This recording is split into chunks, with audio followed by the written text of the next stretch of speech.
ఆ శాంతి, మహాశాంతి అనే స్థితిలో కానీ మీరు ఉండగలిగితే, మీరు జీవితంలో ఏ సమస్యలైనా ఎఫర్ట్లెస్గా ఆ ఛాలెంజెస్ని కాంకర్ చేయగలుగుతారు. మీరు జీవితం ముందుకు వెళ్ళాలంటే మీరు మీ ప్రాబ్లమ్స్ని సాల్వ్ చేయాలి. ప్రాబ్లమ్స్ ఎప్పుడు మీరు సాల్వ్ చేయగలుగుతారో జీవితం ముందరు వెళ్తుందన్నమాట. ప్రాబ్లమ్స్ ఎప్పుడు సాల్వ్ చేయలేకుండా పోతున్నారో అప్పుడు మీరు ఆ ప్రాబ్లమ్ను స్టక్ అయిపోతారు.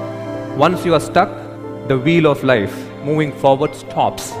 మీరు ఆ ప్రాబ్లమ్ సాల్వ్ చేయాలంటే మీరు ఆ ప్రాబ్లమ్స్కి సొల్యూషన్ బయట వెతుకుతున్నారు. ఆ ప్రాబ్లమ్స్కి సొల్యూషన్ మీలో ఉంది, మీ లోపల ఉంది. అది మీ స్థితి. మీ స్థితి ఎంతకెంత పవర్ఫుల్గా ఉందో అంతకంత ఎఫర్ట్లెస్గా మీరు ఆ ప్రాబ్లమ్ని సాల్వ్ చేయగలుగుతారు. ఒకవేళ మీ స్థితి స్ట్రెస్, యాంగ్జైటీ, అలా చాలా స్ట్రెస్ అయిపోయారంటే మీరు ఆ ప్రాబ్లమ్ని అసలు సాల్వ్ చేయలేరు. సో మీకు ప్రాబ్లం అనేది బయట కాదు, మీకు యాక్చువల్ ప్రాబ్లం అనేది మీలో ఉంది, మీ లోపల ఉంది. అది ఎలా డిజాల్వ్ చేయాలి, దాంట్ నుంచి ఎలా బయటపడాలి అనేది ఈరోజు మీరు నేర్చుకోబోతున్నారు. Are you all ready?